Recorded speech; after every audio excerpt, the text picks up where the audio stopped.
আসসালামু আলাইকুম। রসায়ন দ্বিতীয় পত্র তৃতীয় অধ্যায় পরিমাণগত রসায়নের একটা মোস্ট ইম্পর্টেন্ট টপিক হচ্ছে টাইট্রেশন। টাইট্রেশন থেকে তোমার কোশ্চেন হওয়ার সম্ভাবনা অনেক বেশি। এখান থেকে যে কোনো মুহূর্তে এমসিকিউ চলে আসতে পারে।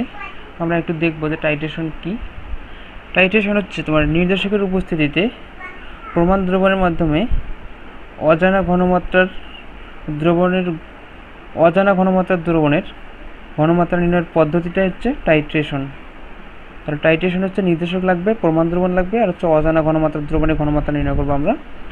তাহলে টাইট্রেশনে কী কী দ্রবণ ব্যবহৃত হয়? তিনটা হচ্ছে রাসায়নিক পত্র ব্যবহৃত হয়। একটা হচ্ছে নির্দেশক, প্রমাণ দ্রবণ, অজানা ঘনমাত্রার দ্রবণ। হচ্ছে টাইট্রেশনে আমরা যে টাইট্রেশন করবো, তার টাইট্রেশন করতে কী কী যন্ত্রপাতি লাগবে? এটা হচ্ছে তোমার টাইট্রেশন কাজে তিনটি কাজ যন্ত্র ব্যবহৃত হয়। একটা হচ্ছে বুরেট, একটা হচ্ছে কনিক্যাল ফ্লাক্স, আর হচ্ছে pipette. Burette, conical flask, pipette এই তিনটি কাজ যন্ত্র ব্যবহৃত হয়। হচ্ছে টাইট্রেশন কাজে ব্যবহৃত কিছু কতগুলো পদ আছে বা টার্মস আছে, আমরা এগুলো একটু দেখবো। সেটা হচ্ছে টাইট্রান্ট বা টাইটার। টাইট্রান্ট আসলে কি? আয়তনিক বিশ্লেষণকালে টাইট্রেশনে ব্যবহৃত প্রমাণ দ্রবণ বা জ্ঞাত ঘনমাত্রার দ্রবণটিকে টাইট্রান্ট বা টাইটার বলে। এখন এই যে টাইট্রান্ট বা টাইটারকে আমরা প্রমাণ যে দ্রবণ ব্যবহার করলাম, এটাকে আমরা কোথায় নেব টাইট্রেশন করার সময়? এই যে আমরা দেখো এখানে তিনটা কাজ যন্ত্র ব্যবহৃত হচ্ছে। এক নম্বর হচ্ছে বুরেট, আমরা টাইট্রান্টকে নেব হচ্ছে বুরেটে। দেন আছে আমরা হচ্ছে টাইট্রেট হচ্ছে অজানা ঘনমাত্রার দ্রবণ, আমরা এই অজানা ঘনমাত্রার দ্রবণকে নেব হচ্ছে কনিক্যাল ফ্লাক্সে। এক হচ্ছে ইন পয়েন্ট বা প্রশমন বিন্দু। তাহলে ইন পয়েন্ট বা প্রশমন বিন্দুটা আসলে কি? টাইট্রেশনের যে অবস্থায় সংশ্লিষ্ট বিক্রিয়াটির পরিমাণগত সমাপ্তি ঘটে এবং ব্যবহৃত নির্দেশকের বর্ণ পরিবর্তন ঘটে, তাকে ওই টাইট্রেশনের সমাপ্তি ক্ষণ বা সমাপ্তি বিন্দু বা প্রশমন বিন্দু বলা হয়। যেমন সবল অ্যাসিড ও সবল ক্ষারের প্রশমন বিন্দুতে পিএইচ মান 7 হয়। তাহলে সবল অ্যাসিড, সবল ক্ষার, তাহলে হচ্ছে সবল অ্যাসিড, হচ্ছে সবল ক্ষার, প্রশমন বিন্দুর পিএইচ কত? 7 হয়। প্রশমন বিন্দুর পিএইচ হচ্ছে 7 হয়। তাহলে প্রশমন বিন্দুর পিএইচ হচ্ছে 7 হয়।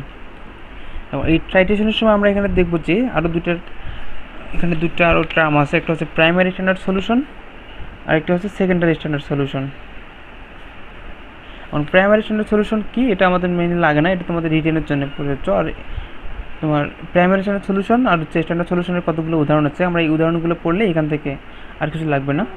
আমরা প্রাইমারি স্ট্যান্ডার্ড সলিউশনের যে উদাহরণগুলো দেখব, সাধারণত যে যৌগগুলোতে সি থাকবে সেগুলো হচ্ছে প্রাইমারি স্ট্যান্ডার্ড সলিউশন। আর সি বাদে বাকি যে যৌগগুলো আছে সেগুলো হচ্ছে তোমার সেকেন্ডারি স্ট্যান্ডার্ড সলিউশন।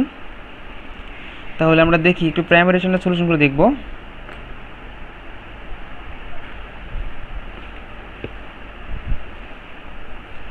আমরা একটু প্রাইমারি স্ট্যান্ডার্ড সলিউশনগুলো দেখব। Sodium carbonate, oxalic acid, potassium dichromate. আর সেকেন্ডারি স্ট্যান্ডার্ড সলিউশন হচ্ছে sodium hydroxide, potassium permanganate, KMnO4। আর একটা ব্যতিক্রম হচ্ছে HCl। দেখো সি থাকা সত্ত্বেও এটা হচ্ছে তোমার প্রাইমারি স্ট্যান্ডার্ড সলিউশন হওয়ার কথা, কিন্তু এখানে সি থাকা সত্ত্বেও এটা প্রাইমারি স্ট্যান্ডার্ড সলিউশন হবে না, এটা হচ্ছে সেকেন্ডারি স্ট্যান্ডার্ড সলিউশন। তাহলে HCl হচ্ছে সেকেন্ডারি স্ট্যান্ডার্ড সলিউশন। তো এই ছিল আমাদের টাইট্রেশন থেকে আমাদের এটুকু পেলেই হবে। এখান থেকে আমাদের কোশ্চেন আসতে পারে যে নিচের কোনটি প্রাইমারি স্ট্যান্ডার্ড সলিউশন নয়। এখানে তোমার হচ্ছে সি, মানে আমরা চিনব হচ্ছে যেগুলো যৌগ সি আছে, যেমন সোডিয়াম কার্বনেট, তোমার হচ্ছে অক্সালিক অ্যাসিড, পটাশিয়াম ডাইক্রোমেট, এগুলো হচ্ছে প্রাইমারি স্ট্যান্ডার্ড সলিউশন। একটা উদাহরণ দিল হচ্ছে HCl হচ্ছে সেকেন্ডারি স্ট্যান্ডার্ড সলিউশন। তো আমাদের টাইট্রেশন এটুকু পড়লেই এনাফ। এইটুকু পড়লেই আমরা এখান থেকে যে কোনো এমসিকিউ আসলে দেখাতে পারবো ইনশাল্লাহ। তো এ পর্যন্তই, ধন্যবাদ সবাইকে, আসসালামু আলাইকুম।